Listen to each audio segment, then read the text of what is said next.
Bonjour et bienvenue dans cette minute philosophique intitulée « La philosophie du bar ». Et aujourd'hui, nous allons nous centrer, nous focaliser sur la langue et énoncer que la langue n'est pas un calque de la réalité. Parler, c'est découper le monde d'une certaine façon. Parler, c'est structurer la totalité du réel.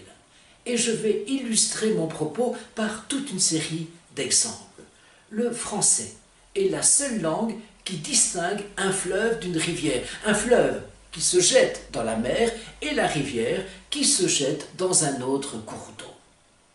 Le français va utiliser le mot bois pour désigner un lieu planté d'arbres, la matière bois elle-même, le bois de charpente, le bois de chauffage ou encore certains emplois particuliers comme le bois de serre.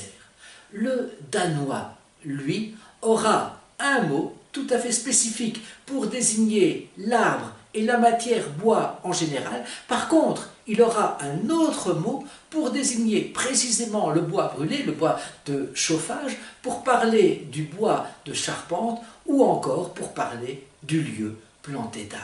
Vous pensez bien que les Esquimaux, que les Inuits ont développé tout un vocabulaire lié à la glace, lié à la neige, en fonction de leurs besoins bien sûr, en fonction de leurs occupations, de leurs préoccupations. Autre exemple encore, le continuum des couleurs, le spectre des couleurs. Le français distingue 7 couleurs fondamentales, l'anglais 6. Donc lorsque l'anglais dit red, ça ne correspond pas exactement en rigueur de terme à notre rouge français. Certaines langues n'ont même que 2 mots pour découper justement ce prisme des couleurs, ce continuum. Et ça correspond plus ou moins à la moitié justement du spectre solaire.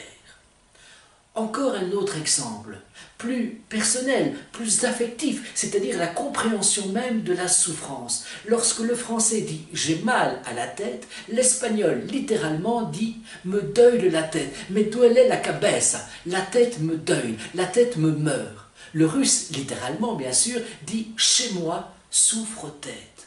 L'espagnol me duele la tête me meurt, j'ai tellement mal à la tête que la tête me tue, littéralement. Chez moi, souffre-tête pour le russe. Dans cet espace corporel qui est le mien, dans cette maison corporelle qui est la mienne, une pièce, ma tête, souffre.